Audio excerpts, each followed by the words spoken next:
নমস্কার, আপনাদের আরেকটিবার সিবিএস কানেক্টে স্বাগত জানাই। আমরা ফিলিপিও পত্র দিয়ে যাচ্ছি এবং আজকে লেসন 4-এ প্রবেশ করছি, যেখানের বিষয়টি লেখা আছে ফিলিপিও 2 অধ্যায় 12 থেকে 30 পদ। আর যে বিষয়টা নিয়ে আলোচনা করব সেটি হচ্ছে জীবন্ত বিশ্বাস। আপনি কি কখনো বলেছেন যে আমি ঈশ্বরকে বিশ্বাস করি, কিন্তু আপনার কাজ সেই কথার সঙ্গে মেলেনি? আপনার কলেজ, আপনার অফিস বা আপনার পাড়ার মানুষকে আপনার বিশ্বাসকে দেখতে পায়? বিশ্বাস শুধু মনে রাখার বিষয় নয়, বিশ্বাস জীবন দিয়ে দেখানোর বিষয়। পৌল আমাদেরকে একটি শক্তিশালী সত্য শেখান। ঈশ্বর আমাদের ভেতরে কাজ করছেন এবং সেই কাজ আমাদেরকে জীবনে প্রকাশ করতে হবে। ফিলিপিও 2:12-13 বলছে, অতএব হে আমার প্রিয়তমেরা, তোমরা সর্বদা যেমন আজ্ঞাবহ হইয়া আসিতেছ, তেমনি আমার সাক্ষাতে যেরূপ কেবল সেরূপ নয়, বরং এখন আরও অধিকতরূপে আমার অসাক্ষাতে সভয়ে ও সকম্পে আপন আপন পরিত্রাণ সম্পন্ন করো। কারণ ঈশ্বরই আপন হিতস্কল্পের নিমিত্ত তোমাদের অন্তরে ইচ্ছা ও কার্যের উভয়ে সাধনকারী। দেখুন, পৌল বলেননি যে পরিত্রাণ অর্জন করো। পরিত্রাণ একটি উপহার। কিভাবে?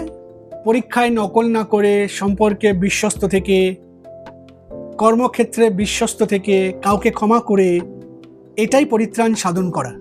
মূল কথা হলো ঈশ্বর শক্তি দেবেন, আপনি বাধ্যতা দেবেন। ফিলিপিও 2:14-16 বলছে, অভিযোগ বন্ধ করুন এবং নিজের জ্যোতিকে ছড়ান। সেই অংশটা এখন পড়বেন, সেখানে বলছে পৌল যে সবকিছু তর্ক এবং অভিযোগ ছাড়া করুন। সত্যি কথা বলতে অভিযোগ করা খুবই সহজ। ট্রাফিক, বাবা মা, পরিবারের চাপ, সংসারের চাপ, পড়াশুনো, কলেজের চাপ, মণ্ডলীর নেতা, বিভিন্ন রকমের অভিযোগ আমরা আমাদের জীবনে প্রকাশ করি। কিন্তু পৌল বলছেন অভিযোগ আমাদের জ্যোতিকে ধিমা করে দেয়। এই পৃথিবীকে বাঁকা এবং বিপদগামী বলা হচ্ছে। এই অন্ধকারে আপনাদেরকে ডাকা হয়েছে সেই তারার মতন উজ্জ্বল হয়ে উঠতে। কিভাবে?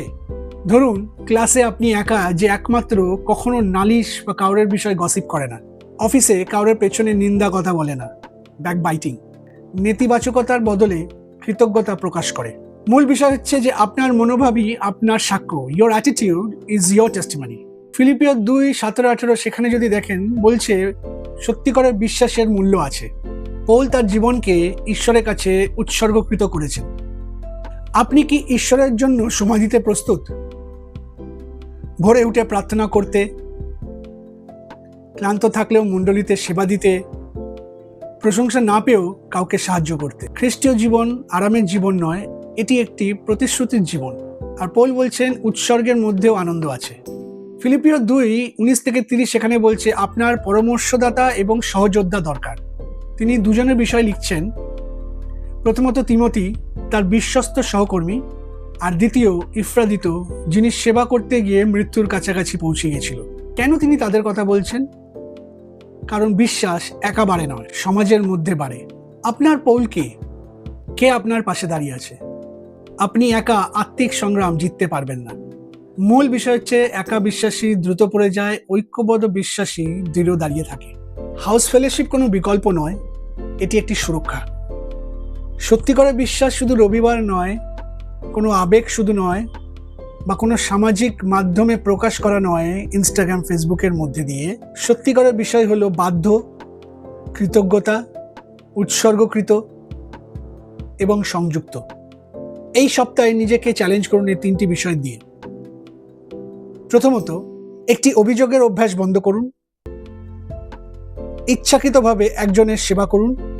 আর তৃতীয়ত, একজন আত্মিকভাবে পরিপক্ক বিশ্বাসীর সঙ্গে কথা বলুন এবং শিখুন। মনে রাখবেন, ঈশ্বর আপনার মধ্যে কার্য করছেন। তাই থামবেন না, ছোট হয়ে যাবেন না এবং নিজের জ্যোতিকে লুকাবেন না। যদি ঈশ্বর আপনার মধ্যে কাজ করছেন, সেটি যেন জগৎ আপনার মধ্যে দেখতে পায়। জয় যিশু। ঈশ্বর আপনাদেরকে লেসন 4-এর মধ্যে দিয়ে প্রচুরভাবে আশীর্বাদ করুন।